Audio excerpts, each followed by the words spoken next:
are singing in the sky. Now the spring is in the air. Pretty girls are everywhere. Think of me and I'll be there. We had joy, we had fun, we had seasons in the sun. But the hills that we climbed were just seasons at a time. Goodbye, Papa, please pray for me. I was the black sheep of the family. You tried to teach me right from wrong.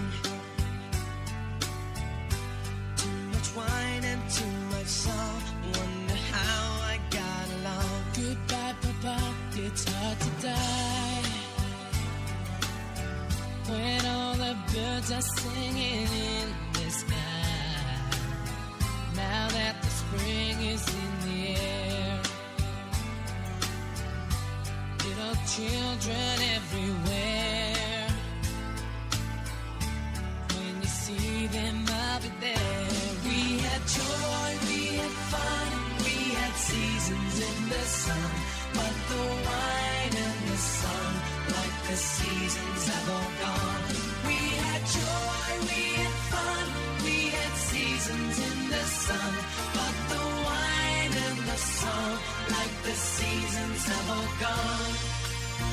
Yeah, yeah, yeah. Goodbye, Michelle, my little one. You gave me love and helped me find the sun. And every time that I was down, you would always come around and get my feet back on the ground. Goodbye, Michelle, it's hard to die when all the birds are singing in the sky. Now that the spring is in the air, with the flowers everywhere, I wish that we could both be there. We had joy, we had fun, we had seasons in the sun. But the hills that we climbed were just seasons at a time. We had joy, we had fun, we had seasons in the sun. But the wine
mountain of stone, a door of steel. Once again, a gentle reminder that you can pick a brochure of this very event at the forecourt of the building. You can pick a brochure of this very event at the forecourt of this building.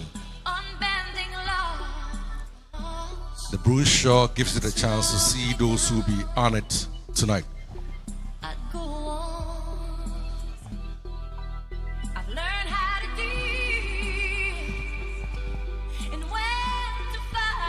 Distinguished guests, ladies and gentlemen, I think it's about time, so if we can start already wrapping up at where the cocktail is, because His Majesty is just at the door.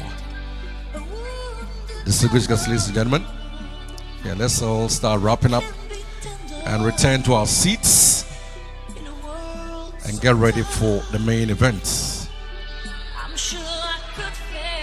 The inaugural edition of the Asantehene Otumfuo Osei to the Second Art Awards 2025, celebrating 26 years of great stewardship as a leader. So if you're not too far from the building, let's start returning to where we were allotted to sit so that we can start the program. The king is almost here.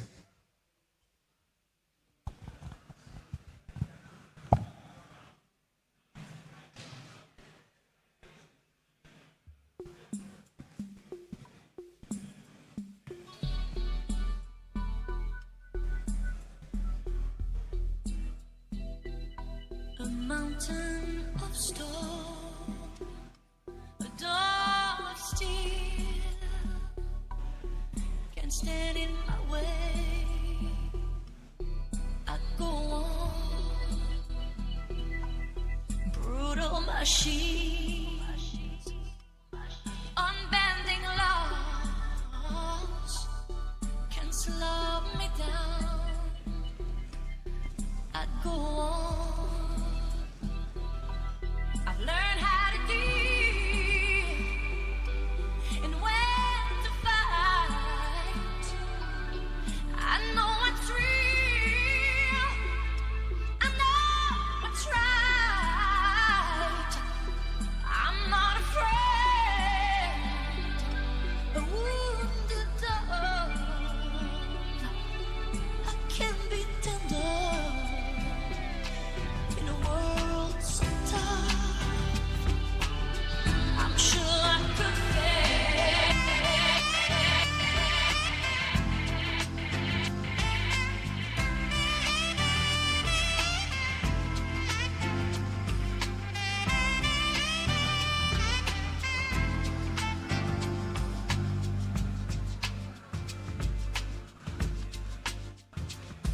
You're such a bad thing, standing there all alone, looking so good to me, baby. Can't do no wrong, hey, babe. Put your arms around me, set my world on fire. There ain't never gonna be nobody like you, baby. Honey, that's no lie. Yeah. Put that spell on me. I'll tell you, honey. You know you set me free. Hey, little girl, you know my heart's desire. Come on and try, baby. I can't deny you. Hey, hey, what I'm saying is do it to me one more time. Oh, give you one more chance, this heart of mine. Do it to me one more time, baby. Can't get enough of your love.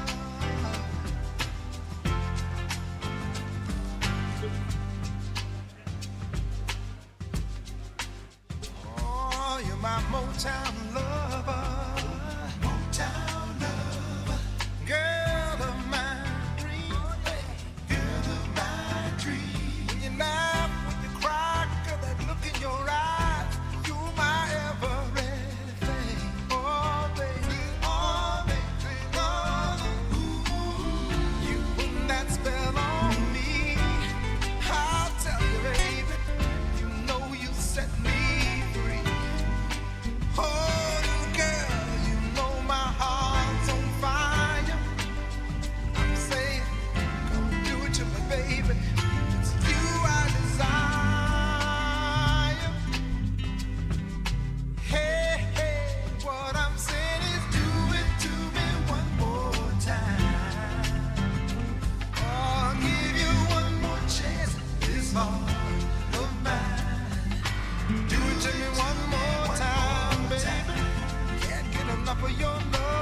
enough of your love. Can't get enough of your love. Got this feeling deep inside me. There ain't nothing I can hide, baby. I just love the way you love me. Do it to me one more time. Oh, one more time. And look at you, you look at me. You can tell me you ain't feeling butterflies. It's obvious, dancing from the street. Think I know what it feels so right. Girl, I wanted so long to know. Now you're telling me you gotta let it go. Don't tell me I have to start all over again. Never thought this day would come. This is something that I wanted in my life. I realized that you're the one. And you're telling me it's time to say goodbye. What's inside of my heart, it ain't gonna change. So it shouldn't be so. Distinguished guests, ladies and gentlemen, let's all be seated so that we can start tonight's event. We can always go back to the cocktails, no doubt about that.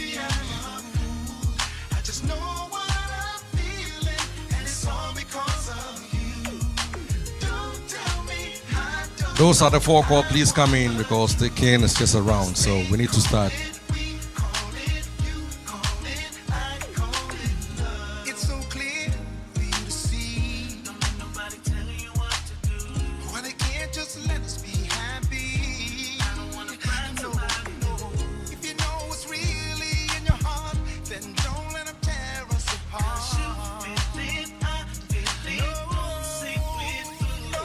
Maybe I don't know what love is. Maybe I'm a fool. I just know what I'm feeling, and it's all because of. Please don't tell me I don't know. I want the truth. 'Cause they call it, we call it, you call it, I call it love.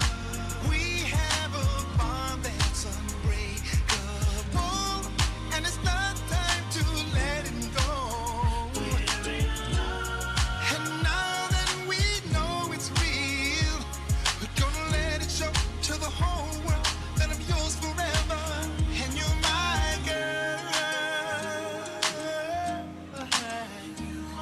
You're my everything. I don't know. Maybe I don't know what love is.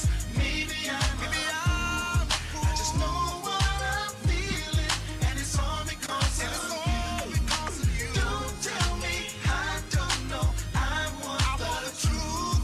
'Cause they call it, we call it, you call it, I call it. Maybe I don't know what love is.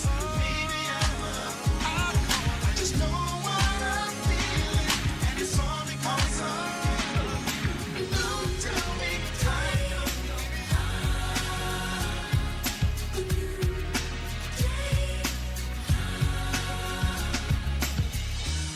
I was waiting for so long for a miracle to come.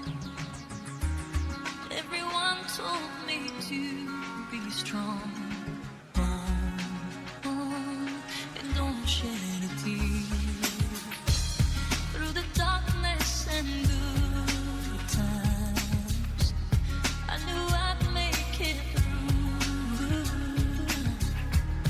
And the world thought I had it all, but I was waiting for you.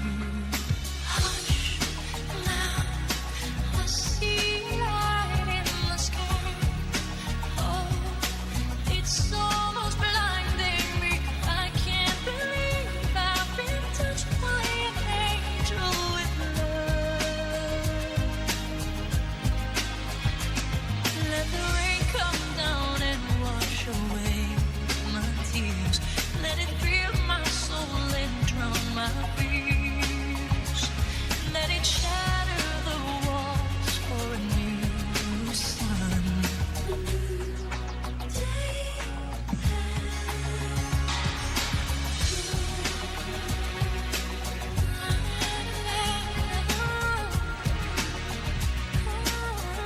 Distinguished guests, ladies and gentlemen, last call for all to be seated because the king is about to join us.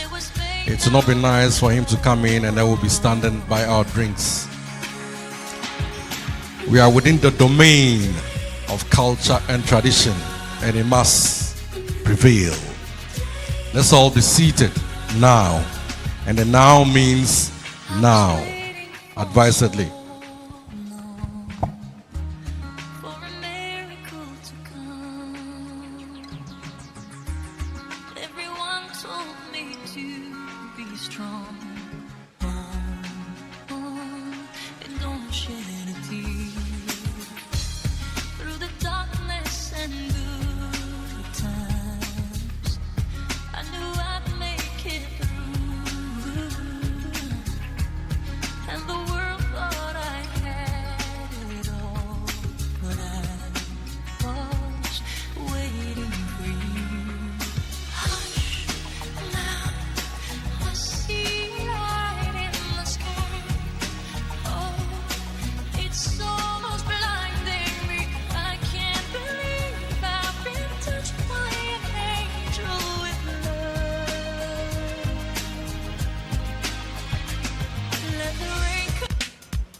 Yebesre empanifo no mo gate na no se besre mo bia antenase esan se enche na ohene aba enye fese obeba na yigina ho besre mo a obia antenase emai na yeshidumadi na se babia yedia ma osetna na mesre wat na ho mai na yeshidumadi na se. Excellencies, distinguished guests, ladies and gentlemen, let's all be seated. We are about to start the program. So can we cut the cocktail for now for some few minutes and then get back to it?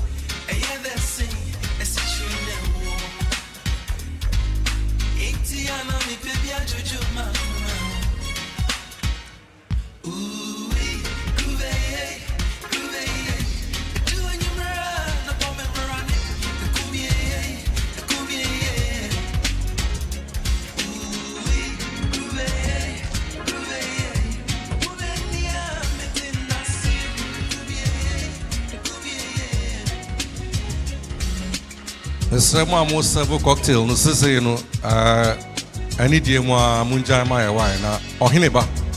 Timisremu Bia Antanasi. Very, very important. Amam Reni Amania Kwansuno. Enisa Obani Jinasa and Yefe. Opia Antanasi. Let's all be seated, ladies and gentlemen, before he comes in. Please, those within the hall and those outside the hall, those are the four courts. Let's all be seated. His Majesty the King is about to join us. Let him not come in before we rush to our seats. That's not how we do it. Let's sit and wait for him. That's the right way.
So, last call. Let's all be seated, finally. Last call. Let's all be seated for the commencement of this wonderful event.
Okay. I see most of us are seated. Now, can we keep it a little bit quiet? That's the other humble appeal at this point. Can we keep it a little bit quiet? Pacho mamuchira ni morning na obi antena se mai. Ai mamuchira jam obi antena se. But modi ape akonya bi na tena so mai.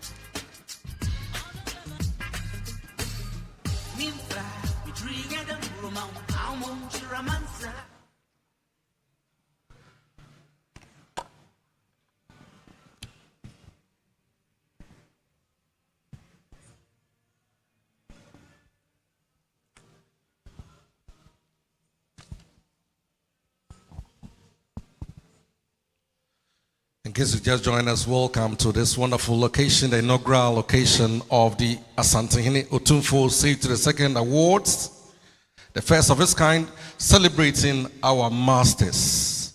Anytime soon, we shall welcome the greatest treasure of the land, His Majesty the King, Otumfuo Osei to the Second, 26 years of exemplary leadership. And he's here to support the arts. And this time, we're talking fine art. Anytime soon, we shall set the ball rolling under the auspices of the United Nations, particularly UNESCO, that plays a significant role in preserving and promoting arts and culture globally. They are here to support, make this a wonderful occasion.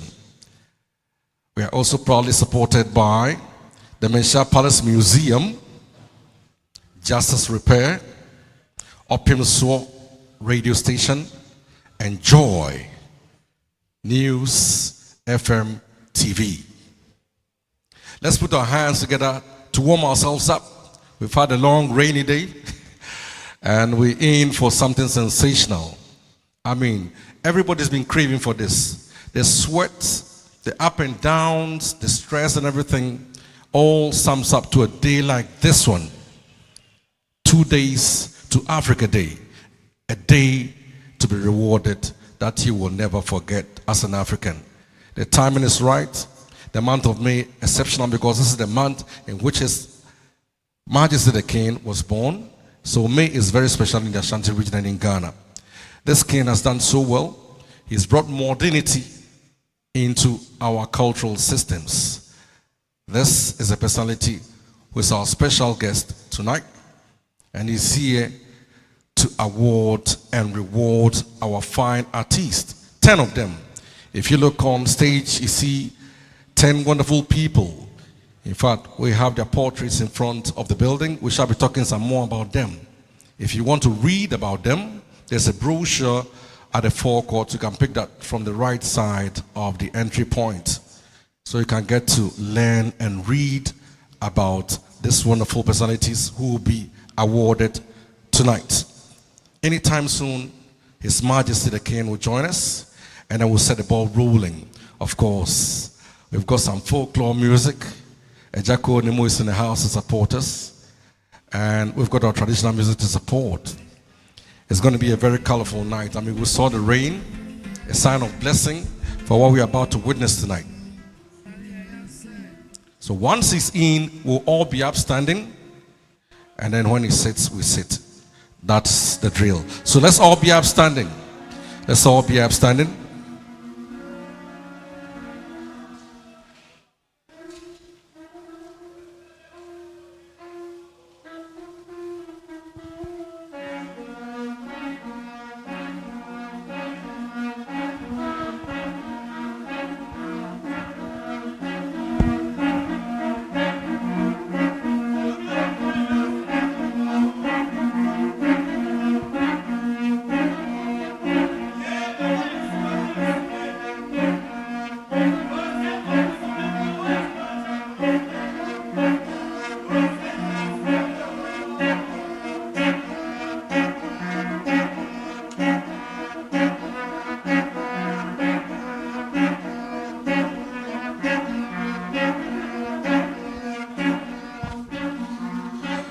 Excellencies, distinguished guests, let's all be seated.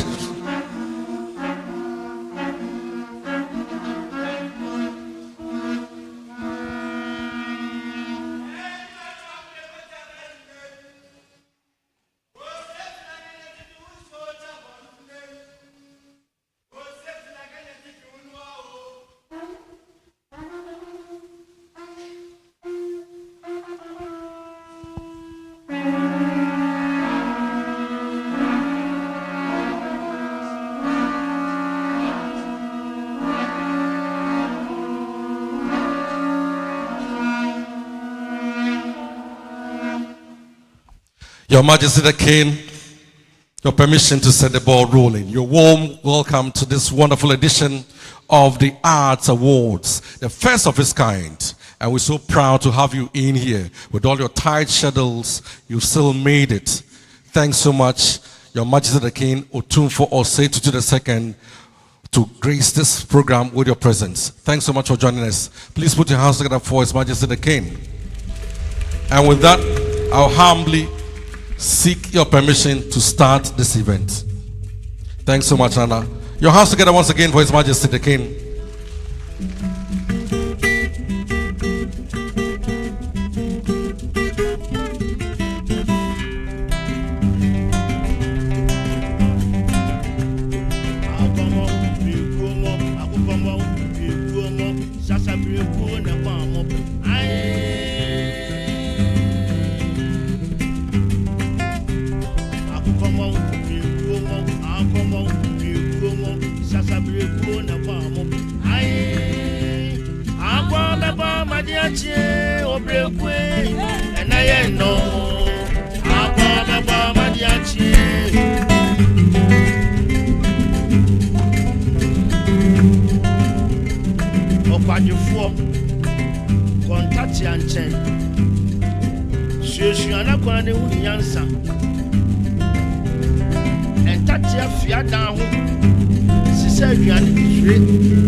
Aye.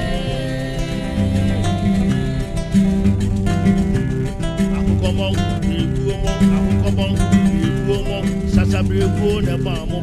Aye, Abba Mama Diachi, Obeque, and I know Abba Mama Diachi.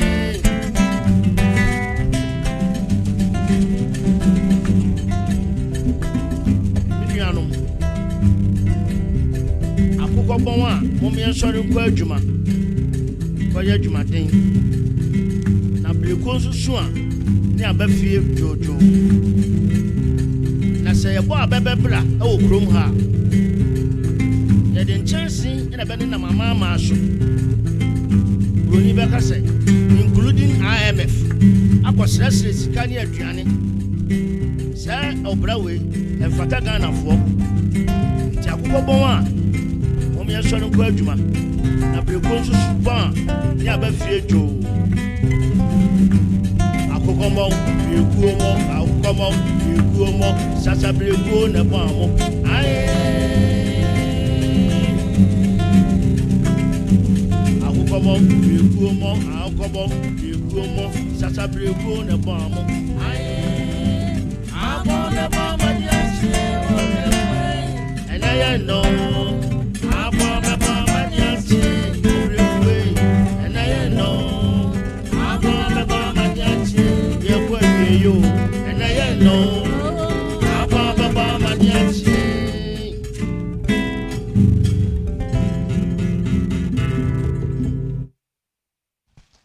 a round of applause for Ejako Nimos folklore. It's been there for ages. The beauty of Asante culture and the music and all, bringing color to art. It was the renowned Spanish artist and sculptor who once said that the purpose of art is washing the dust of daily life off our souls. I'm sure the rain this afternoon did that, and we're here to celebrate as we honor our wonderful artists tonight. Put your hands together for the artists who've done so well to put our life in perspective through the arts. And this has been wonderfully done since 1945 by way of support by UNESCO. Put your hands together for UNESCO, who are supporting us this evening. And with that said, we're calling on a very special personality who's done so well at the museum, the Menchia Palace Museum. If you haven't been there, right from here, book an appointment and make a date and go see what is in there. His Majesty the King, Otumfuo Osei to the second, has done more additions to what is in there. What you've known in the past, he's brought a lot from the UK in there. For your eyes only, go see that. We're calling on Mr. Ivor Ajimandia to give us the welcome address. A round of applause for him.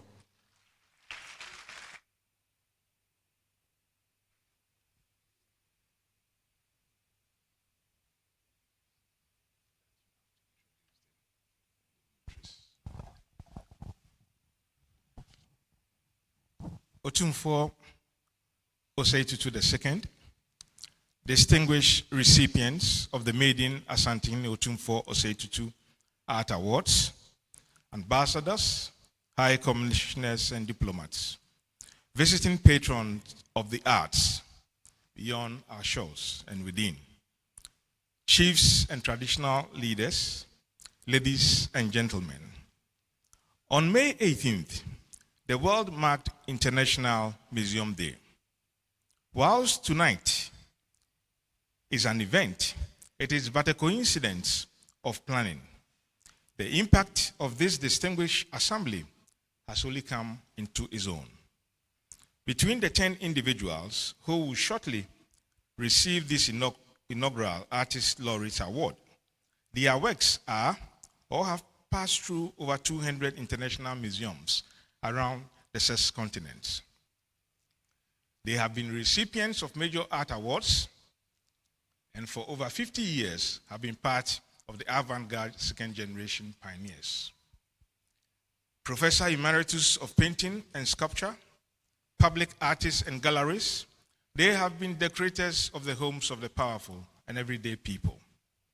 This assembly is in place because a year ago, on May 1st, 2024, the Asantehene expressed the wish to the Menchia Palace Museum to look at ways of sustaining contemporary Ghanaian art, which had recently being at the mercy of European, American, and Middle Eastern markets.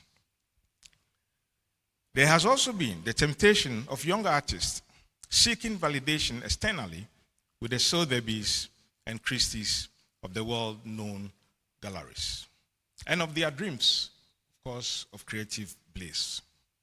This was when the British Museum and the Victoria and Albert Museum returned the 200-year-old Ashanti gold and silver regalia, looted from Kumasi, and which led to the exhibition Homecoming, Adversity, and Commemoration.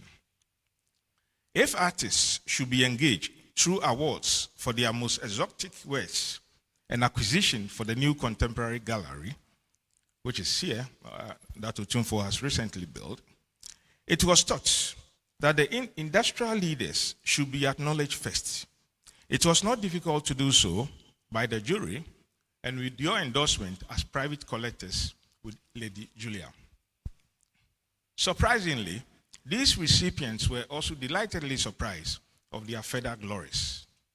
They have traveled from across the country to be here, and with families who live in England, the United States, and over 70 others from our national capital, Accra, the Volta region, as well as the Upper East region. The inaugural recipients are upper-class artists who are friends, love each other, and some say they are also wealthy. It is perhaps the first time in decades of their gathering. An art professor at Yale University in the US told me last week that after today, it will be difficult to get these men of the world together again. The other delight is that the new museum you will soon unveil, Otumfuo, will be the first in the country to collectively have their handmade works. A wrapping sculpture decoration of the interior walls with fine woods of El Anachi's signature installation of fame. It is similar to the draping wall sculpture corridor of the 2007 Venice Biennale that took the world by storm. There are Atudelaki's early 1970s paintings, as well as Abladi Glover's oil ones. Ni-Ou's commemorative works, Peggy Appiah's 80-year-old collection of gold ways, their proverbial meanings and of fine art. Of Kwame Akoto, better known as Almighty Arts, and Nana Opoku Amponsa, all coming together in different ways and stories. Not least are the architectural stereotypes of the Serugu Women's Organization for Poetry and Art, and of course, the pioneer keeper, Frances Adibola, daughter of Kumasi's famous resident jurist, Samuel Okai Kwashi Aidan, who your uncle, Prempe II Otumfuo, made the first president of the Ashanti Cultural Society. Of the 10 recipients, 8 are here. Peggy Appiah is gone to the other world, but represented by the daughter, Adjoa Appiah.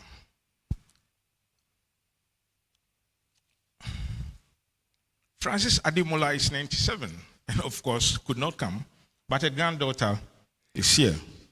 The Menchia Palace Museum's new acquisitions of their artworks and others could be quantified to over $400,000.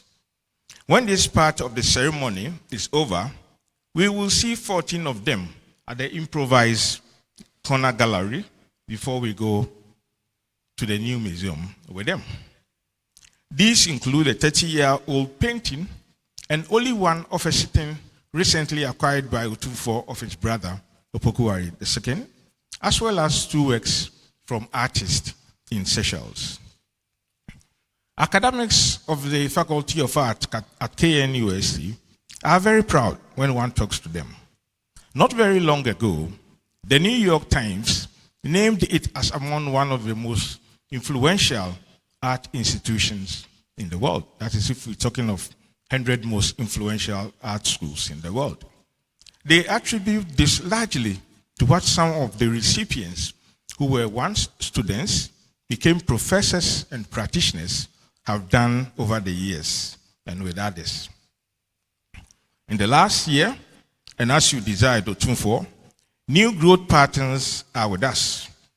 A new research department has been created with a consultant director of the Menchia Palace Museum, Amma de Graaf Ekins, who is a visiting professor at the Department of Methodology, the London School of Economics, and previously a British Academic Global Professor and a Fellow of the Ghana Academy of Arts and Sciences. An associate of this new creation is a historian, Professor David Owusu-Ansah, who was a Lester Martin Fellow at the Hebrew University in Jerusalem and is now with James Madison University in the US. He's a known historian of Nsumankwa with a biographical interest in Otumfuo Anochi, a young Dutch specialist on female legal authority in Asante, Pauline Basils, is also with this team, which has a permanent staff researcher, Dr. Emmanuel Osei Wachi. We have also had a technical advisor from the KNUST, Professor Edwin Bojawa, on issues of object repairs and textile preservation. He recently worked on De Lackey's 1970 artworks for us. There is a vibrant collection department you surprisingly visited at work last week. From an early modest collection of 500 since the museum's establishment in 1995, it has grown to over 3,500 in the last 25 years, and in growth measurement, at least 20% per annum in the last 3 years. After the major structural reforms, recruitment came to an end this week for the business and financial development, which will also ensure our effective international development cooperation goals. With today's event, we have worked with UNESCO, representative in Ghana, and with staff, led by Mr. Edmond Mokala, including an artist who has helped with the endowment that we plan to have. We have also signed an MOU with Justice and Repair of the United States, which receives its funding support from the MacArthur Foundation in Chicago. They will support our international advocacy and have collaborations in this and other editions of the award. Another externality has been with the National Institutes of Culture, Heritage, and the Arts of the Republic of Seychelles. In March, we signed an MOU here with a 2-member delegation, and they are back as a delegation of 3. God willing, your 10 inaugural recipients will next year officially be in the Republic of Seychelles for a major exhibition of their lifetime works, which will also filter through the major island of Mauritius and others of the West Indian Ocean neighborhood. This is part of the signed MOU with the National Institutes of Culture, Heritage, and the Arts of that country as we seek a breaking of cultural barriers. The museum also collaborated with Joy News to produce the television series Our Masters, Our Old Masters, if we should qualify it, which celebrate our distinguished artists this evening. It will be shown on television on Sunday and on 5 other occasions, according to the company, before the year ends, and partly as their contribution to the Old Masters. It will be on YouTube of UNESCO, Seychelles Television, and elsewhere. We would like to thank all of you who participated in this, of the younger artists who painted the masters we saw at the entrance to this auditorium, those who have served as art and music consultants, and of the weary travelers that some of you have become. Thank you.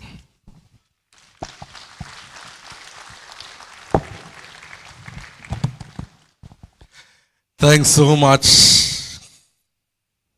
Mr. Ivo Ajimandia, Director of the Menchia Palace Museum. Once again, a round of applause for him. That's my elder brother, you know. We are all from Seychelles. Put your hands together for him.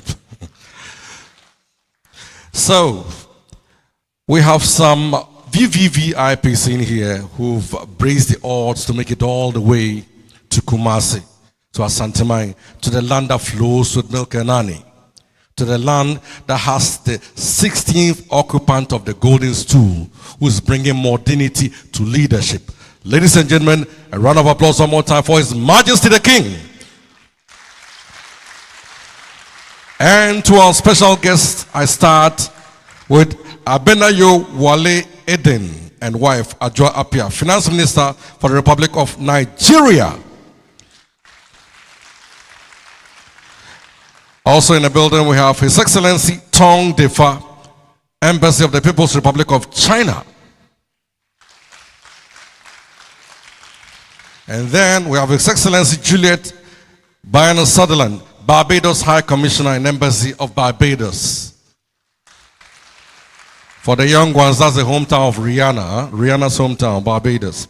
And then Mr. Jackson Ngabonzinza, and representative from Rwanda. Put your hands together for them. And then we have the people from my country, Peter Schmidt van Gelder, Deputy Head of Missions, European Union. Put your hands together for him. And then we have Miss Aura Rossi, Country Representative, World Food Program, UNESCO. We also have my own Miss Dawn Sutherland, Executive Director, Office of the Bahamas High Commissioner to Ghana. She vacated her big residence in Los Angeles, California to relocate to Kumasi. And when she came to Kumasi, she has built schools, hospitals, and she's taking care of all the homeless kids around her vicinity at Atasumanso. Ladies and gentlemen, Madam Dawn Sutherland, please can we see you because I know about this. And then Raquel Duku, founder and CEO of Black Curriculum Lavinas Net UK. We also have Pamela Bassa, Head of Partnerships and Diaspora Relationship, British High Commission. Mr. Edmond Okala, UNESCO Country Representative. Justice and Repair Delegation, UK and the USA Justice and Repair Foundation, the rep. Mr. Ren Ke, Embassy of the People's Republic of China.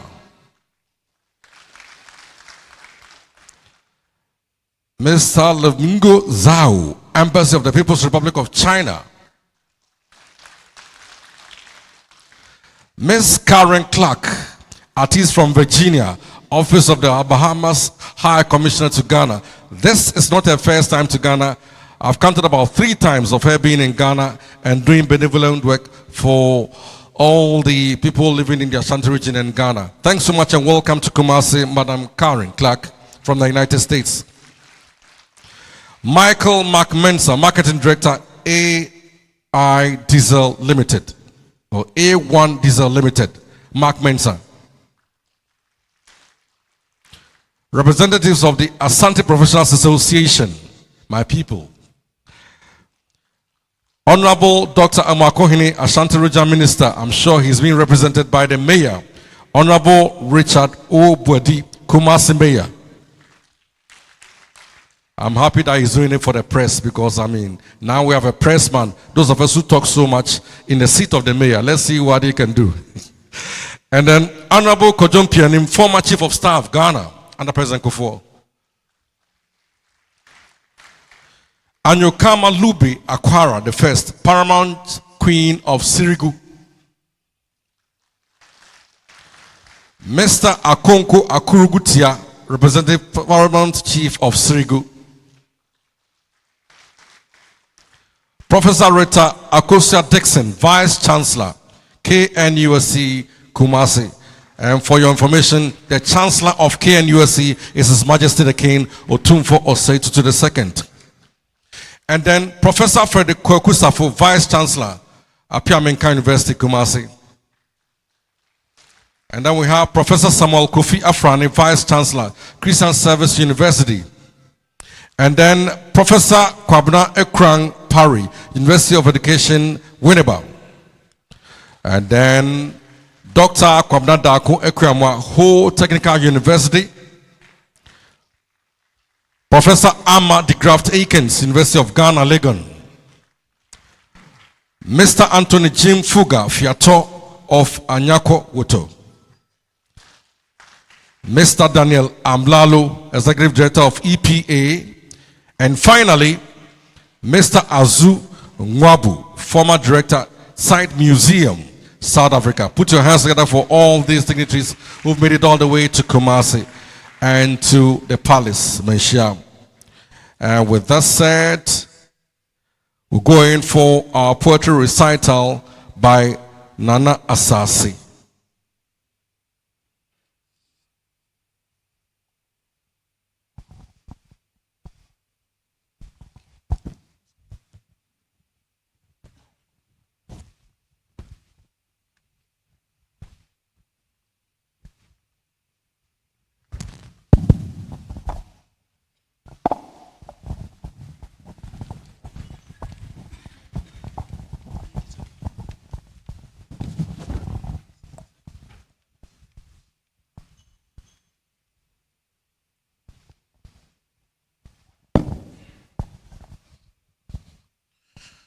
When a child is called before his elders, he dare not name names or call titles lest he misses one and be made to pay a fine. And so, Your Majesty, I salute you. The beard is the broom with which our elders gather wisdom. Our elders rinse their beards in the dew to lose the pigment of youth. But when you meet an elder who totes no beard, he might have picked all of life's experiences. I crack my nuts on the knees of the elders, and so I know the sound of a hollow bone. I salute you, my elders. Revered grey beards, backs without which we have no front, tongues without which we have no song, fire without which we have nothing to serve the rest of the clan. It is by no mistake that we sit at the center of the world, and we sit in the El Dorado that the explorers missed. Welcome to this place of gold. Where in the beginning, after he said, let there be light, and we served water for all the purposes of washing your hands of all the sins you might have committed, washing your feet of the traveler's dust, washing your brow of the traveler's heat, we offered water. Water to quench your thirst, not your thirst of water itself, for every traveler is indeed in search of knowledge. Water to quench your knowledge.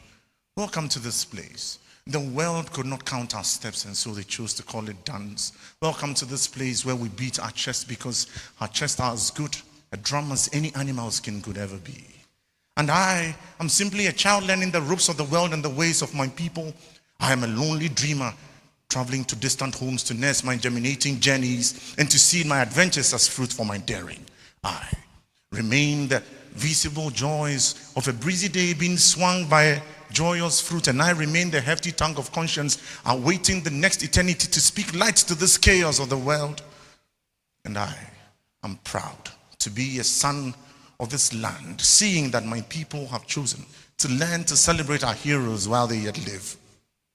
To celebrate our ancestors, for they have been invoked too many times, they hardly have time to be dead. It is time that we name those who are alive and hail them. You see, obi ampabo fra bone awo, nanso obi abesomani bi. And so you see, they say the cock that crows to wake up the whole neighborhood belongs to one household. And so when a child has achieved greatness, finally everybody wants to be affiliated with him. Welcome to this place where we make our own rain, and then we plant our seeds, and then we ensure we have a bumper harvest. We turn around to celebrate, for indeed it is sad that the men who break their backs to carry the grains home be denied a mouthful. And so tonight we carry all the weight and place it on the burden of the crown. The burdens of a great vision weigh the shoulders of the mind, my people. And so tonight we gather to celebrate the crown. The crown that carries weight. Nanso makra ukra tumi mane fe e mane akono. If you say tumi esua ehudo say dachi bi ye nyina ye ba besenkwa hena na ebeka yen ho asem. Nti e wo se ye de yensa esi yebo na ye twere yen ho asem. Ura ye da wase. Ne awaye eye fe. Onyankopon adom entongu so se ode wo adom yen mpre no obehye ye menti. Some things are only said in the mother tongue. And so you see, when the head has learned to carry weight, it takes the neck to hold it in place. But when the neck has been held in place firmly on our shoulders, nobody really talks about the burden that needs to be borne from one point to the other. Tonight we gather to celebrate amazing talent. They say we will cross 7 rivers of life. 1, 2, 3, 4, 5. And so when you're at 10, you have weight. What be drew, what you drew, to drew. Tonight we celebrate 10 of our amazing people. 10. Put our fingers together. 10 exceptional talents that the world cannot contain. My people, we have come on a good matter that is short. And so in celebrating greatness, I choose to wear black. This place where they call black, darkness is the only backdrop against which light can be seen. Darkness is the only backdrop against which gold can be seen. Our gold is not stashed in votes, my people. Our gold is right here in our midst. Our gold is the amazing things that these fantastic people will do so that young ones like us will carry their legacies in our knees, so that as far as our legs can carry us, our tongues can tell these stories. She, yadamwase, say, moye insen na hose, maye numu inchirima ebisuan dia tu yukutu jim dia kan dachi asem, wokranka wanobete. Efremi nanasase, or mama kwenje biwofase. I am the writer king who sips communion wine from the calabash. Tonight I came to pour libation, not with drink. Tonight I came to pour libation to you and you and you, all of you who keep the center of the world going round, and the world has no option than to turn with it. A child that will live long needs no charm. Oba obecheno ye moni sumai. If you doubt me that this will live long, look round, look to your neighbor, and then when I pass, look behind me. Asantehene ebetena hoda, Ghana ebetena hoda, diopem swodia be ebetena hoda. And as I say, on mama kwenje biwo fase, me see, uni mitunchia. Ubedin nim, uni mitu ejina nswa, metu enim. If you say asemo amaken, eye no kre. Meja no medane mechichire mu a, enya asemboni wu, edinkra hini nie. Iwura, Osei, onipa sunsum ene nea odija adasa ene amansan. Tumi, eni tumi ye adie ye. Obi, se we nyina bi gu a, oboa. Ajinyame, abofra na medie, meko afise se yebesi ahia yeba pemombo se wo ye Ghana de hie pemombo se wo yo Asantehene de hie pemombo se wiase etumi hunu se ye de adwen ene yensa etumi nwenema onyankopon esane yente. This good matter is yet to be started from the very beginning.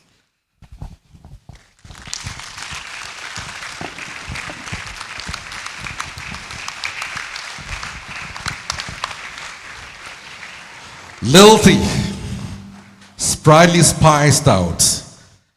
A round of applause for Sasasi. Nana Piao.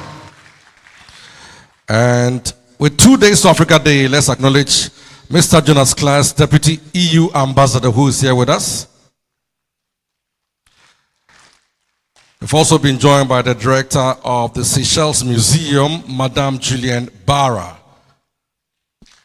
And then we've been joined by Dr. Usman Namba, Ghana Commission for UNESCO, and Mr. Emmanuel Dorfi, Executive Director of Seychelles Creative Agency. With that said, we call for the remarks by UNESCO to be done by Mr. Edmond Okala.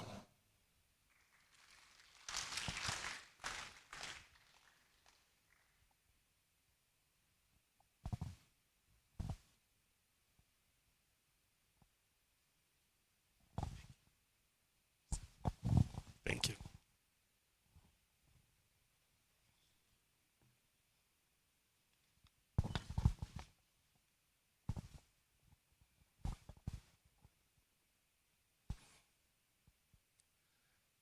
Asantehene, Otumfuo, Osei Tutu, Otosu Mienu.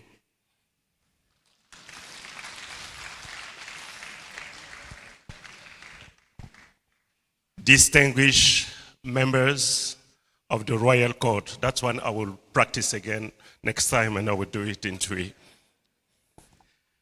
Representative of the governments present here and officials, excellencies, members of the diplomatic corps, development partners, donors agencies, our dear elders, honorees who are present here,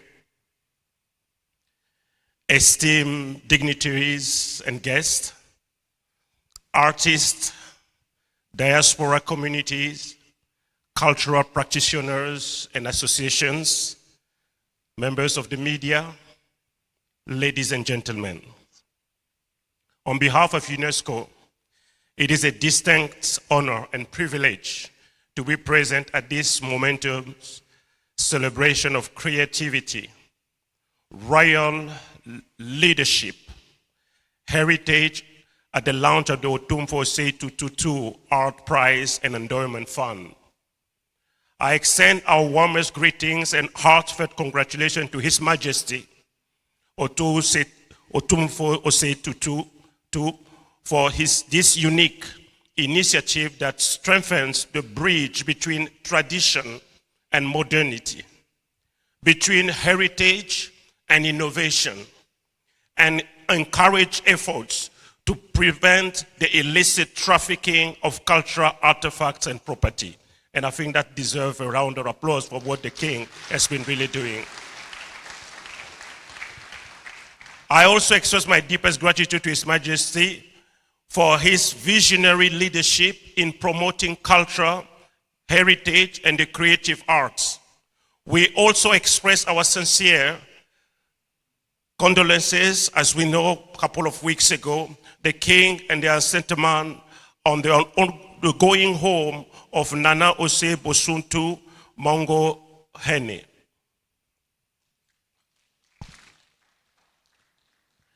The Otumfuo Osei Tutu Art Prize and Endowment Fund, the first of this kind, stands at the transformative interface between traditional practice and contemporary expression, showcasing how Ghanaian culture continues to evolve while remaining anchored in its rich and diverse roots.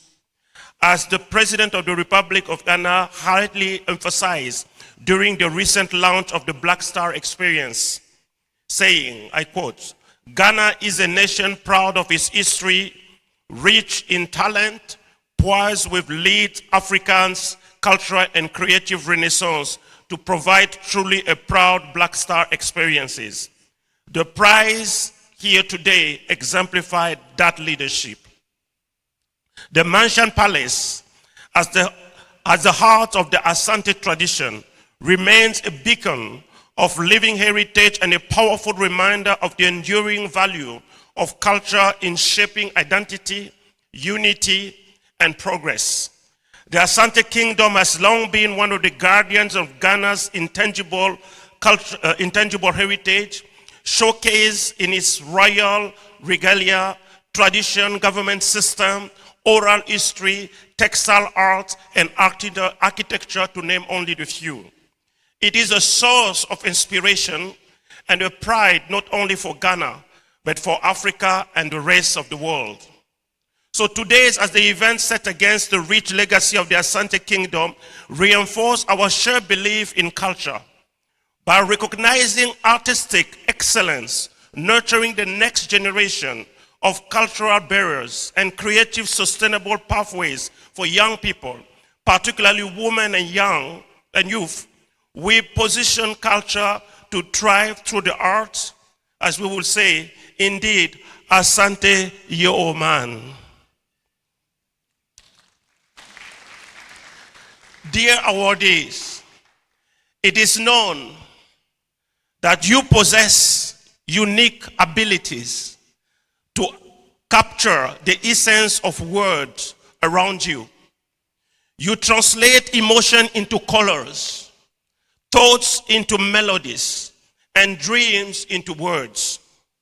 You speak the language of the soul, a language that transcends the barriers of time and culture, illuminating both the minds and the souls, weaving together colors, sounds, and emotions that resonate within us all. Through each brushstroke, every note, every word, you have invited us to see the world through your new eyes, to feel the joys and sorrow that life has to offer. In every gallery that display your work, in every concert hall that echo with your music, and in every book that bore your name, you left an indelible mark on our culture and our lives.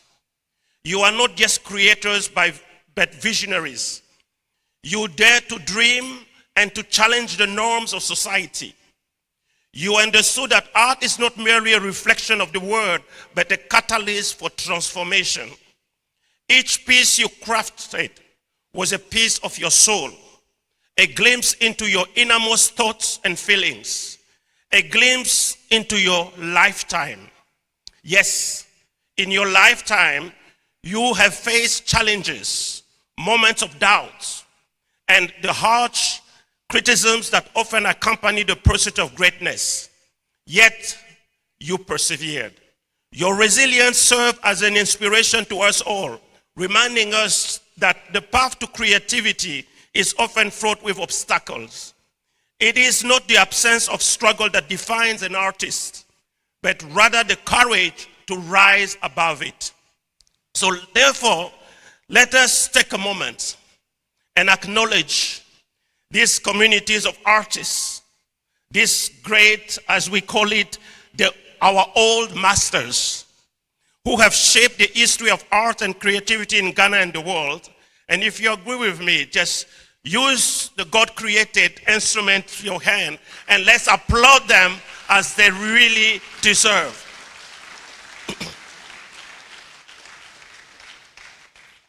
Ladies and gentlemen, I thank you for joining me to that tribute. These remarkable artists who will forever remain in our hearts, remarkable individuals whose lives stand as a living testament to the power of creativity, passion, and artistry. As we pay tribute to them, let us carry forward their legacy by inspiring future generations who dare to follow in their footsteps. And I'm happy to say that Ghanaian contemporary art, through painting, sculpture, textile, ceramic, digital art, and more, has made remarkable strides on the world stage.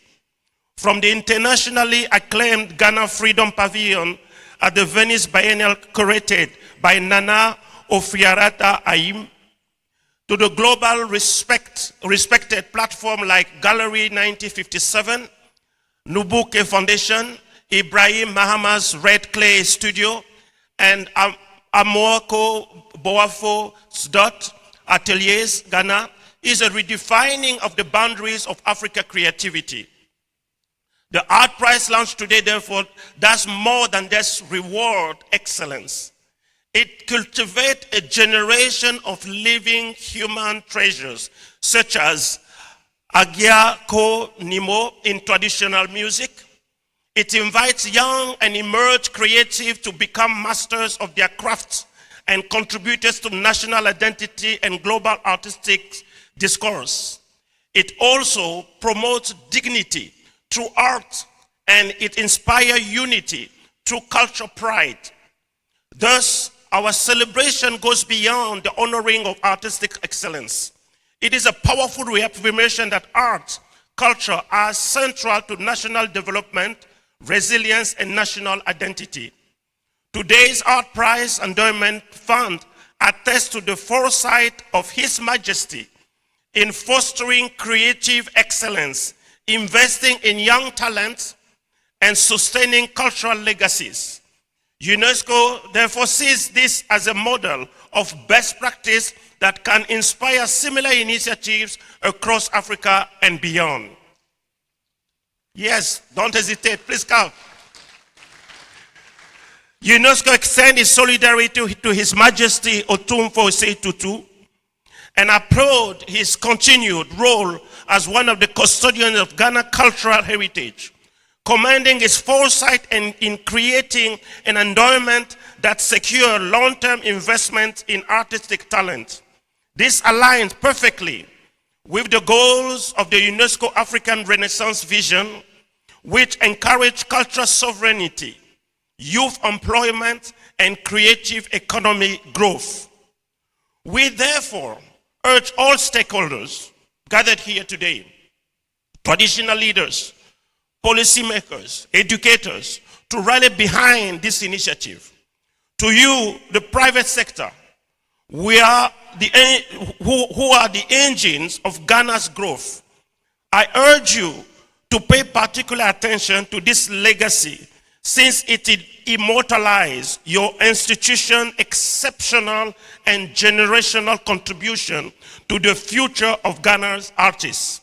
UNESCO stand ready to support, to partner, and to amplify this effort today and into the future. May this art prize and endowment fund inspire and continue to inspire Ghanaian excellence, unity, cultural pride in the years to come. I thank you very much, Madase.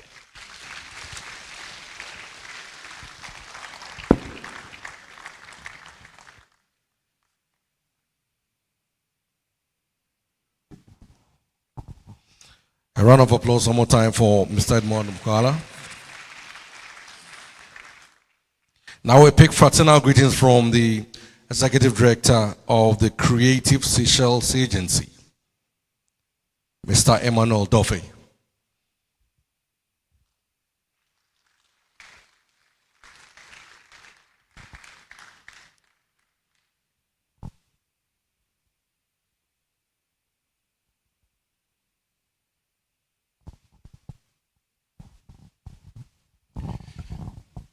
His Majesty Otumfuo Asantehene, distinguished guests, ambassadors, and members of the diplomatic corps, distinguished artist laureates, distinguished ladies and gentlemen, good evening. On behalf of the Seychelles Cultural Institute, it is a pleasure to be in Kumasi again less than 2 months after we signed an MOU with the Palace Museum. This is one of the most progressive and promising for the Indian Ocean Islands as it continues to engage better with the rest of the mainland continent. Our collaboration is in the creative arts and museum management, which explains why a strong delegation from the Seychelles Cultural Institute is present here tonight. When Ivo Adjemen Doué was in Seychelles last year, he purchased some contemporary paintings of women's social mobility in architectural design for this museum. He explained that in the 1890s, women fashion in Seychelles had impact in Kumasi as the Asante Seychellois dressed the same way in the 1930s and 40s. Some of the architectural and landscape scenes of the Asante exile camp was also an interest. The home gardens of some of the Asante returnees, as reflected in the paintings, he told us, were Creole habits from Seychelles and had been cooking spices. We have since brought other paintings and received tons of literary work of Ghana and West Africa for our National Library. The role of history is important in the unfortunate history of slavery we share. The Indian Ocean, one which is not as better known as a transatlantic, though its aftermath of European imperial rule was very much felt. It was the one which ironically underlines our common heritage. Art for art's sake is a popular saying. Art as a commerce is as true as the world is. But we are motivated by what one of your recipients, Atto de la Cuisse, is quoted to have said in this event's brochure, I quote, "The practice of an art is merely a reflection of the life and vision of the artist, if he has been honest with his creation, with his creativity. Therefore, whether he makes a name or not is immaterial. What matters is whether the creativity made him a better person or not. This is profane for us. On our visit last year, we visited the impressive galleries of some of today's recipients. We are strategizing on how we create an avenue for sale of their works within the Western Indian Ocean Islands. The decision of the Menchia Palace Museum to extend an invitation to us and a slot from next year for our best artists as an Asantehene Arts Award recipient alongside Ghanaians is an opportunity we cherish and we are forever grateful.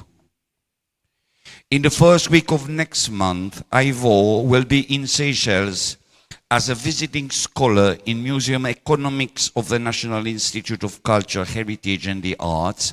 He will lead workshops that would also engage the Central Bank of Seychelles and its museum. It has also been through this Palace Museum that we will benefit from courses by the Fowler Museum of the University of California, Los Angeles, and of the Victoria and Albert Museum. As we look forward to such progressive collaborations, we will want to thank you, the Asantehene, and the museum's management for your historic sense of sharing. May the journey we have begun, guided by the Asante spirit, continues for years to come. Thank you.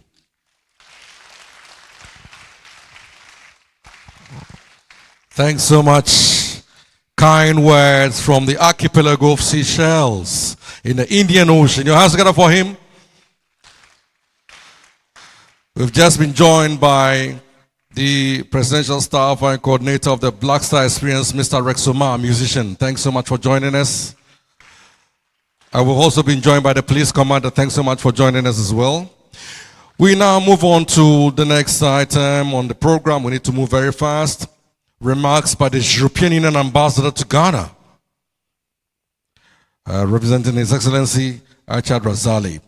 The launch of the endowment fund is just on the way. Ladies and gentlemen, the European Union ambassador to Ghana and the rep.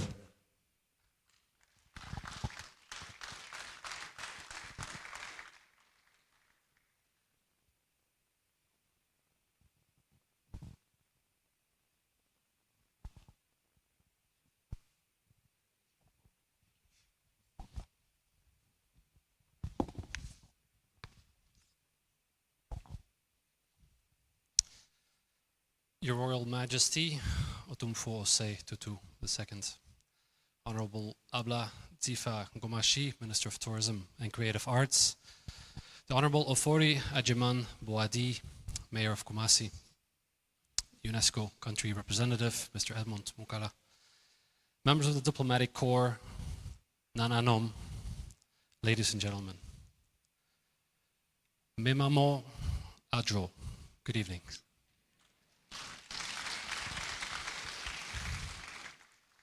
I see a pattern emerging as the night proceeds, so I try my best. Thank you. On behalf of His Excellency, the EU Ambassador Achad Razali, it's my distinct honor to represent the European Union here tonight to celebrate creativity and cultural heritage at the occasion of the inaugural Asantehene Art Awards. We are, indeed, truly humbled to answer any opportunity to frequent the Menchia Palace in honor of His Majesty, especially in the company of these incredible artists. The European Union is deeply supportive of initiatives that promote Ghanaian arts. We do more than just technical discussions about trade, political dialogue, or development support. Our delegation truly aims to build greater connections between Europe and the people of Ghana. And in doing this, we take the Sankofa bird as a source of inspiration, nicely illustrated here in the front. It's a bird, as you know, that looks backwards while moving forward. After all, the long-standing partnership between the European Union and Ghana aims to acknowledge and honor its roots as we jointly advance in the future. For the European Union, promotion of arts is expanding for three key reasons. The first is the importance of the preservation of cultural heritage and celebration of diversity. From the Bolga baskets to Asante architecture to the kente that beautifies this entire nation, Ghanaian arts truly illustrate the history and diversity. Secondly, the European Union also promotes the arts as it builds community. I think this should not be underestimated. Art forms like the spoken word, like music, painting, are really essential forms of human expression and inspiration that helps to build bridges between communities, but it also creates mutual understanding and tolerance amongst communities that may differ. And third, the European Union supports the arts because it serves as a mobilization vehicle for young people. I understand we are celebrating the old masters, but one day the old masters were young and they needed to start their careers as well. And I think arts as an industry requires support as well from all of us in order to make sure that young artists can become a part of this wall as well and part of the old masters. I'm sure that the distinguished artists that are in our midst will concur that surviving as an artist really requires not just talent, not just creativity, but also an entrepreneurial spirit and a permissive work environment. And we are pleased that His Highness has contributed to such a good work environment. And at the EU, we are pleased to be a partner and a friend of Ghana in building such an environment. These are not just hollow words. We do a lot of initiatives. We have an EU-Africa Fusion Residence Program that convenes different creatives from Europe and West Africa to collaborate in music, fashion, and visual arts. And for the last 3 years, we've proudly supported the Paja Literature Festival, amongst many other initiatives. But today, we're here for a much more profound reason, to honor the legends on this wall. Among us, we celebrate icons like Professor Ablade Glover with impressive canvases, Professor Ato Delakis, pioneer of Ghanaian modernism, visionaries like Kwame Akoto, and all of the others we're celebrating here today. We thank you again, Your Highness, for this laudable initiative and for projecting the Ashanti Kingdom as a continuous center of cultural display. To the organizers, to UNESCO, to its partners, we truly commend you. The EU is deeply grateful to take part. Medase P.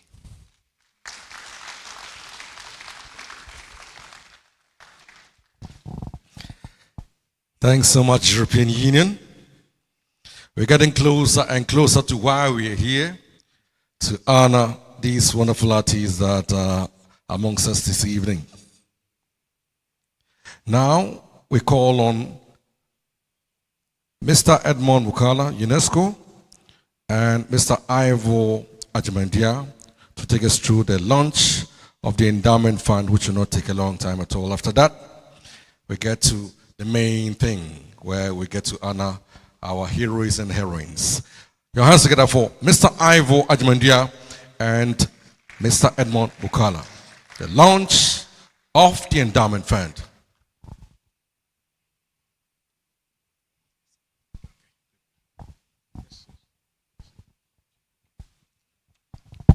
Good evening again. This is a very simple thing we want to do. To sustain this prize, it was decided, together with the UNESCO, that we will have to have a sustainable plan so that year after year, we don't go running around looking for money that may not come. So UNESCO decided to bring on board a consultant who is very good at doing this, who lives in Benin and was one time with the African Heritage Trust in South Africa. So we've been working with him, and he's been good enough to come all over. And we've also spoken to corporate organizations, individuals, within the banking sector, financial institutions and non-financial institutions. And we have a good number of them who are willing to support. So this is basically to let you know that there will be this coming up shortly, and it's not a time for us to tax you with what we want to do. So Mr. Mukala will say a couple of words to support this, and then we sit. Thank you, Ivo. So it's just really to underline, as he has presented, that one of the elements that we're really looking is to really perpetuate this legacy and to ensure that we make it sustainable. So with the endowment, it makes it more disconnected with search of funds every year. And particularly, it will provide a guarantee for the younger generation for more perpetual means, where this award will now be given to all the various artists that will be outperforming and really participating to this competition. And I will also just take the liberty of introducing, just to present him, if he can just stand up, Mr. Swayubu Avarisu, the former director of Africa World Heritage Fund, who really, he has helped to inscribe more than 20 to 30 World Heritage sites into the World Heritage list for all over Africa, all the 54 countries. Just really to acknowledge that. Thank you.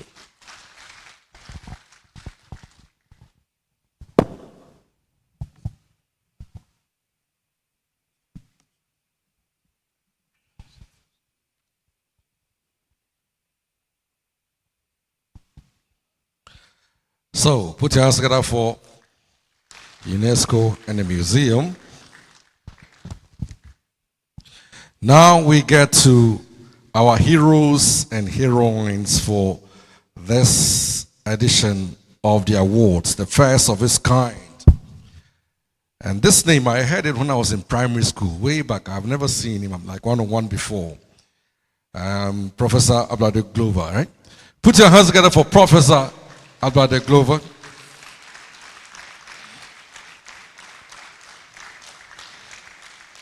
And then there's another one that's going to be honored today as well.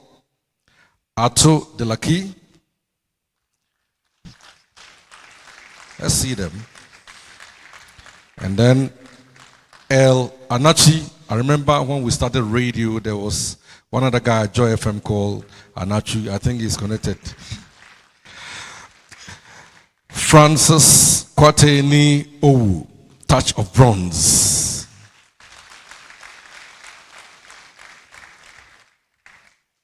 Francis Adimola, Lady of the Loom. Ghanaians, when we hear Adimola, our mind goes to football. Now, Peggy Apia, folklore princess, painter, collector, and author.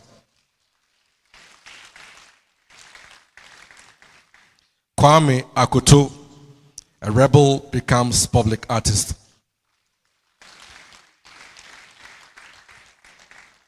And then Melanie Kesasi and SWOPA. The SWOPA is an acronym.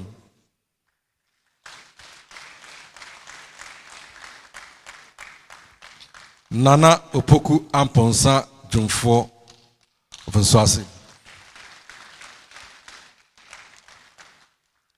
And Ghanata College of Art and Design.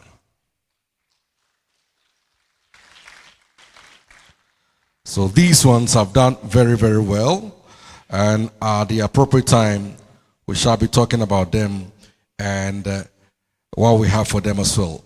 For now, we call on Professor Amma de Graft Akins, broadcaster Mr. J.O.T. Ajima. When I saw J.O.T. Ajima, I was like, which of them?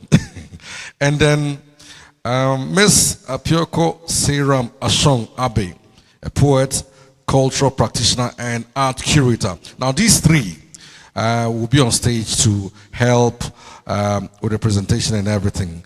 So let's put our hands together and bring them on stage. Professor Amma de Graft Akins, Mr. J.O.T. Ajiman, and Miss Apioko Seiram Ashong Abe.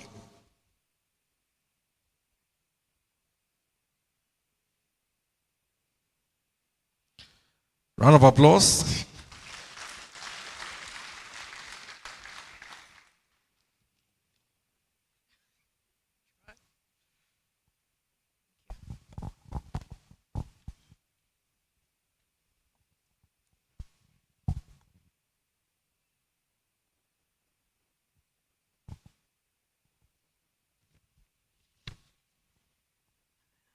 Your Royal Highness, Otumfuo Osei Tutu II, Nananum, distinguished ladies and gentlemen, it's an honor to be asked to give citations to 4 of the 10 featured artists today. I will start with Professor Ablade Glover. Professor Ablade Glover, artist, educator, cultural icon, was born in 1934 in Accra. He's credited and renowned as a major pioneer in the development of contemporary African art. He received his undergraduate training in art from the Kumasi College of Technology, now Kwame Nkrumah University of Science and Technology, KNUST. He received further training at the Central School of Art and Design in London, completed a master's degree in art education from the University of Newcastle upon Tyne, then obtained a doctorate in art education from Kent State University in the United States. His studies abroad have a fascinating origin story. When he received an admission offer from the Central School of Art and Design in London, it didn't come with a scholarship. So he decided to raise his own funding by producing and selling new paintings. W.E.B. Du Bois, the eminent African-American sociologist and pioneering theorist of Black Atlantic studies, and his wife, Shirley Du Bois, lived in Ghana at the time, having been personally invited by President Nkrumah to resettle in Ghana. Mrs. Du Bois was the director of the Ghana Broadcasting Corporation and also an art patron who supported local artists by organizing private viewings and exhibitions. She facilitated an exhibition of Glover's new paintings to critical and commercial success. She then discussed Glover with President Nkrumah, urging the president to support the young, gifted artist, and followed through by facilitating a meeting with the 2 gentlemen. Her advocacy worked. Nkrumah's cabinet approved a scholarship for the young artist to undertake graduate training in the UK. This set off his graduate training journey in the UK and the US. After his PhD, Glover returned to Ghana and took on an academic position at KNUST. He dedicated many years to teaching and nurturing young artists at KNUST, where he later became head of Department of Art Education and eventually the Dean of the College of Art. His commitment to education and mentoring played and continues to play a pivotal role in shaping Ghana's contemporary art landscape. Beyond academia, Professor Glover is best known for his bold, textured paintings that depict bustling urban scenes, such as transport yards and vibrant marketplaces, including market queens. His unique style, characterized by rich colors and impasto techniques, captures the energy and dynamism of African urban life. In 1993, Professor Glover founded the Artists Alliance Gallery in Accra in the purpose-built Omanya House, named after his mother. Omanya House showcases contemporary and traditional indigenous African arts over 3 floors, and it provides a platform for emerging and established artists. The gallery was inaugurated by the former UN Secretary General Kofi Annan, and it's earned Glover numerous accolades, including Ghana's highest Republic Order of the Volta. Professor Glover's works are found in renowned collections across the world, including the British Museum, the Smithsonian in DC, UNESCO headquarters in Paris. He's shown his work in solo and group exhibitions in major art cities in Africa, Europe, North America, the Middle East, and worldwide. He's a lifetime fellow of the Royal Society of Arts in London, a fellow of the Ghana Academy of Arts and Sciences. He's been honored in 2 global arts lists, Who's Who in the World Dictionary of Contemporary International Artists, and Who's Who in Art and Antiques. Now in his 90s, in a very vibrant 90s, Professor Glover remains active in the art scene, creating masterpieces and mentoring young artists.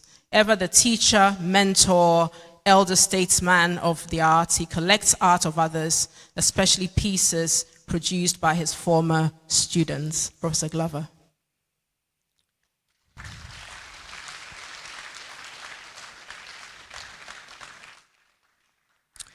The second artist I've been honored to give a citation for is Professor Atu Delaki. So Professor Atu Delaki was born in Cape Coast in 1945 and is a celebrated contemporary artist known for his expressive paintings speaking to historical themes, such as the Sahelian horsemen and their adventures as wandering traders in the 17th century. For decades, he taught at the College of Art, KNUST, and was the last dean before the college was renamed the College of Art and Built Environment. He retired as an associate professor and dean emeritus of the college. Professor Delaki attended Achimota School in Accra, where his artistic talent flourished. He studied design in Paris and then returned to Ghana to KNUST, where in 1971, he obtained a BFA first class honors in painting, drawing, and printmaking. He completed and received an MFA, Masters in Fine Arts, from the Tyler School of Art, Temple University in 1975. Delaki's art is inspired by his childhood and youth in Cape Coast, where he was fascinated by horsemen, as well as comics featuring cowboys and native Indians. His most iconic theme, Sahelian horsemen, for example, springs from these youthful preoccupations. His paintings, to quote a previous biographical note, vividly capture the elegance, motion, and cultural significance of these figures, often set against expansive landscapes in rich blue, red, ochre, and earthy tones. Between 1966 and 2016, Delaki's work has been shown in over 100 exhibitions and galleries around the world. He has won numerous awards, including the Leipzig International Graphic Arts Exhibition, bronze, the ECRAG Award for Outstanding Contributions to Development of African Culture. He's also held academic visiting positions in the US in 2 universities. Some of his notable works include Blue Horsemen of the South Sahel, a striking portrayal of mounted warriors in motion, Northern Lancers, which emphasizes the warrior spirit of the Sahel, and The Descent of the Golden Stool, inspired by the Asante legend symbolizing unity and strength. His murals decorated the Rothmans International House,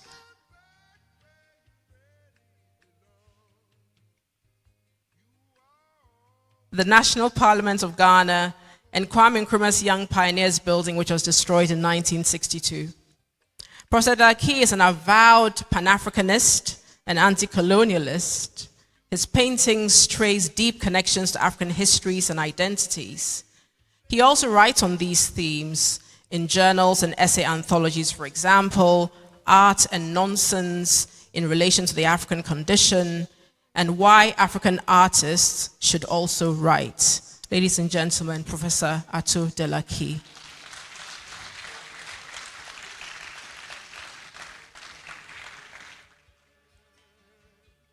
Next artist is Professor L. Anachui. Professor Anachui is one of the most exciting international contemporaries of our time. His career as a sculptor and professor of sculpture at University of Nigeria in Nsukka spans over 50 years. His art addresses a vast range of social, political, and historical concerns and embraces an equally diverse range of media and processes, with a central theme of finding and binding discarded objects into transcendent messages. His installations have attracted wide and reverent international attention, with audiences fascinated by what one critic described as sumptuous, mesmerizing works made from thousands of aluminum bottle tops. During the Venice Biennale in 2007, he transformed the facade of the Palazzo Fortuny by draping it in a shimmering wall sculpture. As part of the 2012 Paris Triennale, he decorated the entire facade of the Le Palais Galleria with a striking work called Broken Bridge. In 2013, his monumental work, Chia Chia, Searching for Connection, covered the entire facade of the Royal Academy of Arts building in London. El Anachwi has exhibited globally. His works are in over 40 museums, public galleries, and private collections. These include the British Museum and Tate Modern, London, the Pompidou Center in Paris, the De Young Museum in San Francisco, US, and the Metropolitan Museum of Art, New York. He's a recipient of numerous prestigious awards. He received the Prince Claus Award in 2009. The Royal Academy of Arts presented him with the prestigious Charles Wollaston Award for his aforementioned work, Chia Chia. In 2014, he was made an honorary Royal Academician. He was awarded the Golden Lion in 2015 at the 56th Venice Biennale for lifetime achievement. He's also received honorary doctorates from Harvard, KNUST, Bard College, and in 2023, he was voted in Time Magazine's 100 Most Influential People. Professor El Anachwi now splits his time traveling the world, speaking engagements, and working in his studio, which he recently built in Tema, Accra's twin city. Ladies and gentlemen, Professor El Anachwi.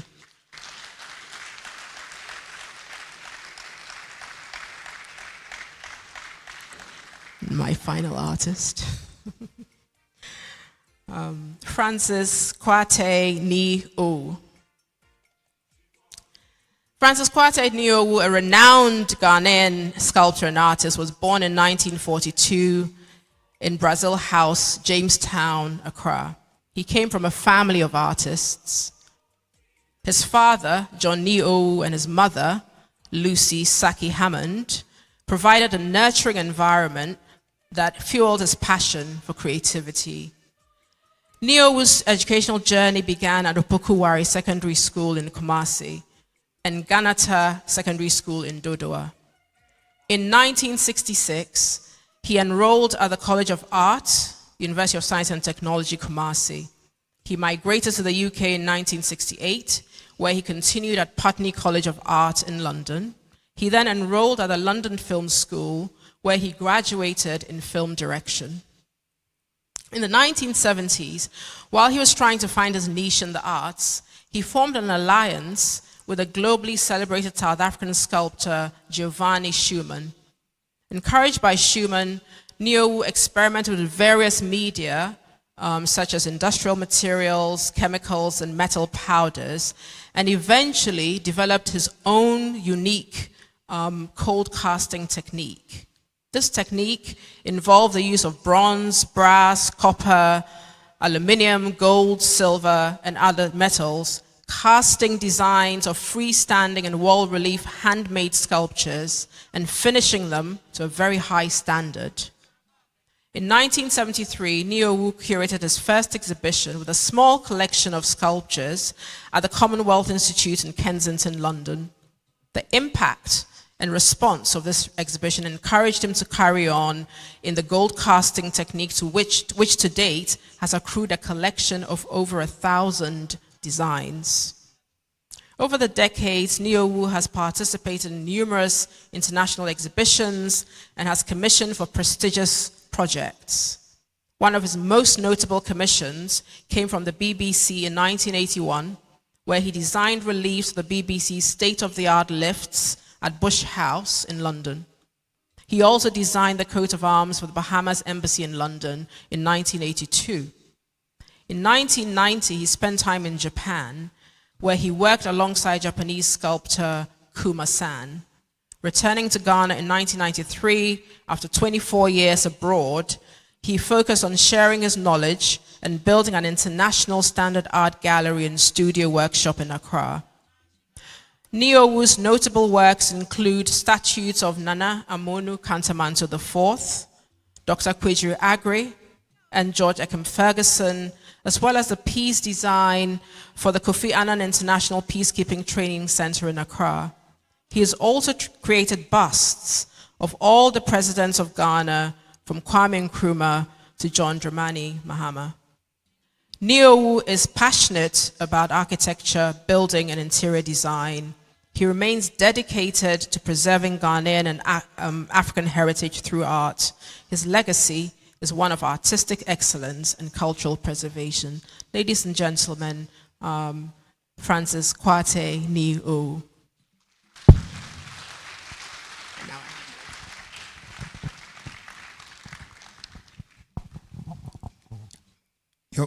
Your Majesty, please permit me to continue with the citations. Frances Ademola. She was born in July 1928 with the maiden name Frances Kwasi-Aidan, daughter of the eminent Gold Coast lawyer and jurist Samuel Okai Kwasi-Aidan.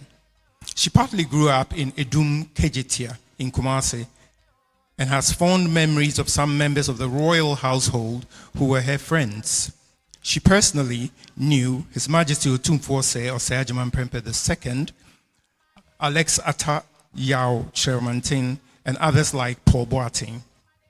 This was at a time when her father had become the first president of the Asante Cultural Society and was one of the pillars behind the establishment of the Ashanti Cultural Center, later the Ghana National Cultural Center.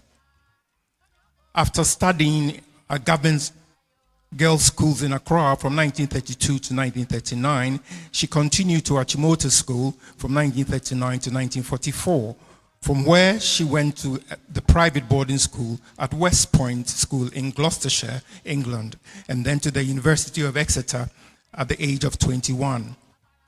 It was in this period that she became a fascinating sitter of good looks and was painted by the distinguished British painter and watercolorist William Reed, which painting formed part of an exhibition at the elite Royal Society of Portrait Painters at Piccadilly in London.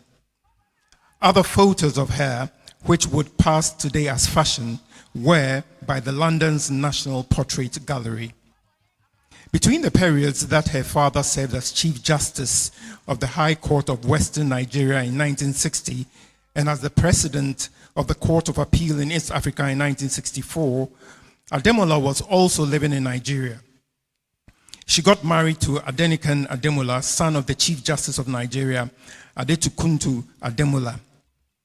This was after working at the Gold Coast Broadcasting System, now GBC, from 1954 to 1956, before moving to the Nigeria Broadcasting Corporation from 1958 to 1960, and then to the western region of that country from 1960 to 1963.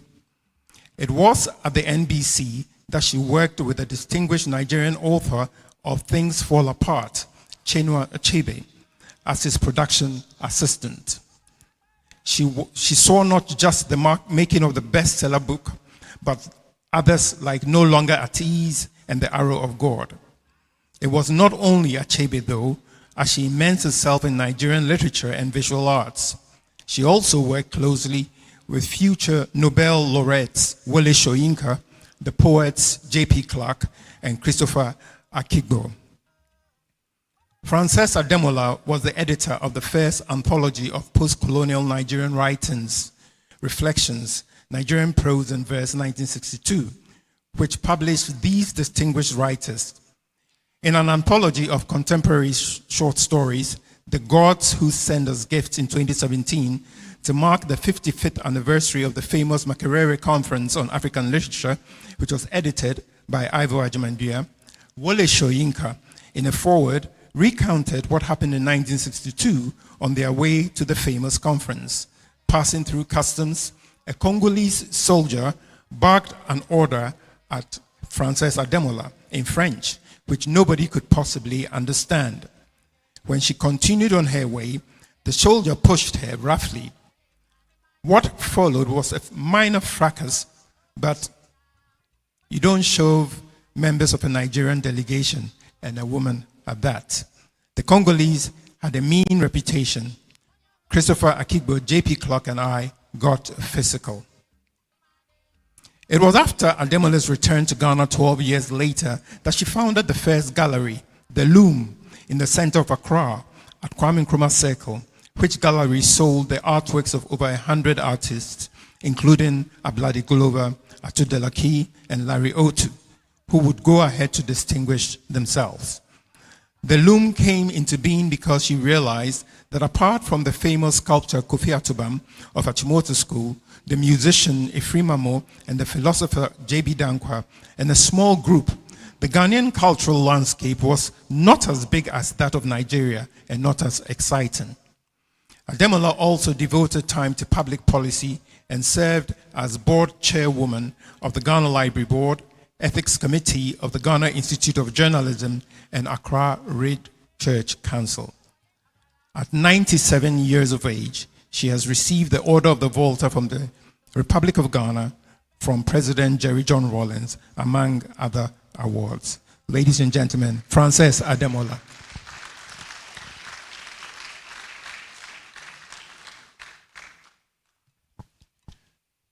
Peggy Appiah, folklore princess, painter, collector, and author. Peggy Appiah was a daughter of the British aristocrat and cabinet minister of the Exchequer, or Minister of Finance of the United Kingdom, Sir Stafford Cripps, and Lady Cripps. Appiah's grand auntie, in a sense, was the economist Beatrice Webb, co-founder with Sidney Webb of the London School of Economics and the Fabian Society. Her great-grandfather was Charles Cripps, the Right Honorable Lord Parmore, first Baron Parmore and leader of the House of Lords. Her marriage to the Ghanaian lawyer and statesman, Joe Appiah, became a sensational Western media engagement, which influenced, some say, the production of the 1967 Hollywood comedy drama, Guess Who Is Coming to Dinner. After marriage, and when the couple located to Kumasi in 1954, Peggy Appiah took great interest in the social and cultural life of Ashanti, and from their residence in the former colonial estate of African Bungalow, she immersed herself into the activities of the people, including Sir Osei Prempeh II, Otumfuo Pukuwari II, and Otumfuo Osei Tutu II. And other cultural avant-gardes such as Samuel Kwashe Aidan and Alex Atayao Tremantin, who were trained classicists and anthropologists from Cambridge, respectively.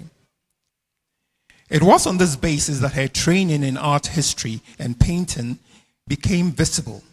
She had studied painting in Florence in Italy, but more so under the influential English painter Karel Waite, a professor at the Royal College of Art in London, and the Polish-British artist Felix Topolsky, who was one of the official wartime artists for the British monarchy.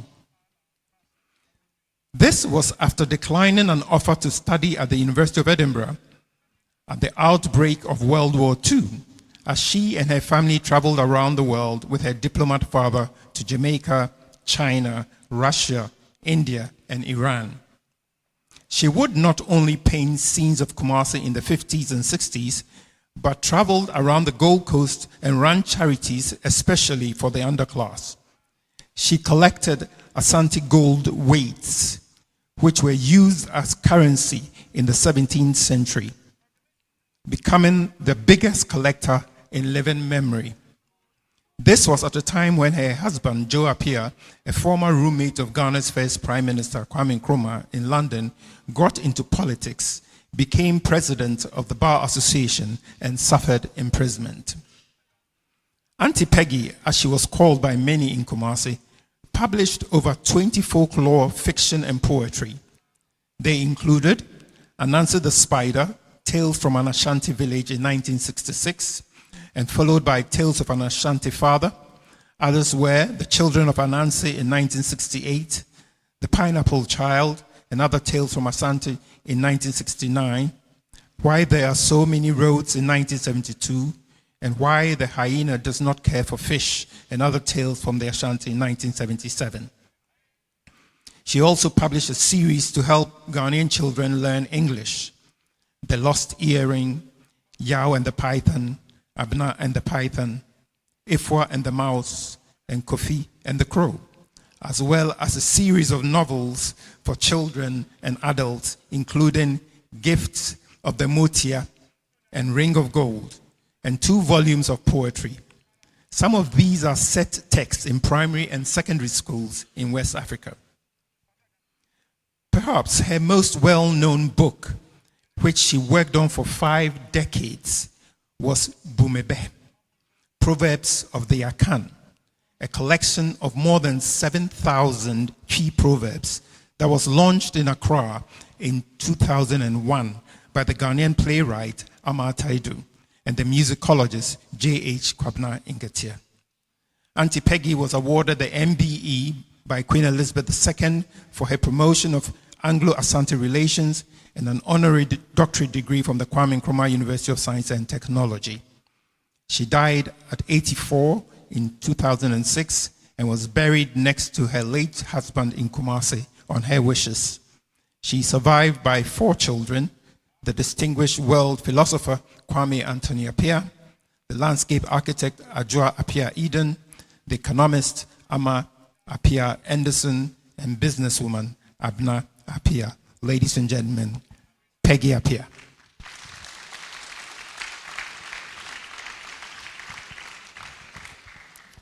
Kwame Akoto, a rebel becomes public artist. Kwame Akoto was born on November 25, 1950 in Ashanti New Town, Kumasi. He hails from Ntonso, a town known for its rich artistic heritage. His father, Openyin Kojo Apau, was an auto mechanic, and his mother, Madame Sarah Pipim, worked as a hairdresser. His maternal lineage is deeply rooted in leadership, as his grandfather, Oheniba Kweku Pipim, was the late chief of Ankase. Originally named Anthony Kwame Akoto, he later chose to go by the name Kwame Akoto. At the age of 6, Kwame began his primary education at Ntonso SDA School and continued at Brahma LA School, where his passion for art became evident. Even as a young student, he was drawn to drawing and painting, often replicating movie posters he saw outside cinema theaters. After completing middle school, Kwame decided to pursue an apprenticeship in artwork rather than follow in his father's footsteps as a mechanic. He trained under 2 accomplished artists, Mr. Adai and Mr. Kobia, in Imrum, Kumasi. Mr. Adai was renowned for his expertise in hand lettering, whilst Mr. Kobia excelled in painting images. Kwame's father, however, was not pleased with his decision. He wanted his son to work under him as a mechanic and receive free training instead of paying fees to learn art. Determined to follow his dreams, Kwame took a bold step in 1965. One day, his father's driver brought home some money from his car sales, amounting to £2. Kwame, without informing his father, decided to use it to pay his apprenticeship. Enlisting the help of a lady from his house to pose as his elder sister, he successfully secured his place in the workshop. His father later sent 2 of his siblings to retrieve the money, but they returned with news that Kwame had already begun the training. Initially unhappy, his father soon began hearing glowing reports about Kwame's exceptional talent and hard work. Recognizing his son's potential, he eventually embraced his choice, even supporting him financially with pocket money to ensure he could focus on mastering his craft. After 5 years of training, Kwame became a master artist in 1969. Following his qualification, his father secured a place for him near Swami Methodist Church. close to the Kumasi Cooperative Motor Repair, which later became the National Vocational Training Institute and is now Swami Technical Institute. Kwame named his workshop Anthony Art Works, but a fellow artist with an existing workshop called King Anthony Artworks objected, fearing competition. Kwame changed the name to Almighty God Artworks, a decision that led to greater success. Interestingly, his competitor later changed his workshop's name to Mighty Jehovah Artworks. Over time, Kwame moved his workshop to different locations due to various challenges, including road expansions and professional rivalries. Despite this, his work gained international recognition, with pieces displayed in prestigious museums such as the Brooklyn Museum and the Fowler Museum in the United States. Beyond his artistic achievements, he has significantly contributed to road safety campaigns.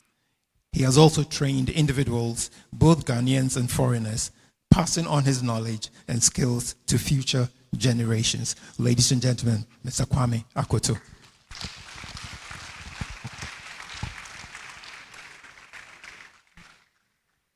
Your Royal Highness, with your permission, I'd like to continue the last 3 citations for our awardees of the evening. Melanie Kasise and Sopa. Melanie Kasise is a retired educationist with a passion for the preservation of cultural heritage and women empowerment in her community of Sirugu in the Upper East region of Ghana. This led her in 1997 to establish the Sirugu Women's Organization for Pottery and Art, otherwise known as SOPA, which focuses on old traditions and wall painting, pottery, basketry. It has since taken her as a guest speaker to international organizations in parts of the world, including the United Nations, after the former United Nations Secretary General Kofi Annan and his artist wife, Nan, paid a visit to the community. Sopa was deeply rooted in her family traditions as she was able to go to school because her mother, in whose memory she set up the organization, used these very art forms as economic tools to support her family. SOPA started with 54 women, and what a start it was, the vision of empowering local women with these traditional art forms. Over the years, it has grown into a thriving collective of nearly 500 members. It grew as a result of the leadership she provided and international collaborations in facilitating workshops, training, financial empowerment, and public exhibitions. It serves in addition as a tourist attraction for guests who could lodge at its traditional guest homes. SOPA has helped to preserve traditional crafts that might have otherwise been lost to modernity, fostering a sense of pride and cultural identity in the community. Through SOPA, Madam Kasise has not only honored her mother's legacy, but has also become a symbol of resilience, creativity, and the power of women to transform their lives and their communities. Her unwavering commitment to preserving the past while empowering the future has made her a revered figure both locally and globally. Distinguished ladies and gentlemen, Melanie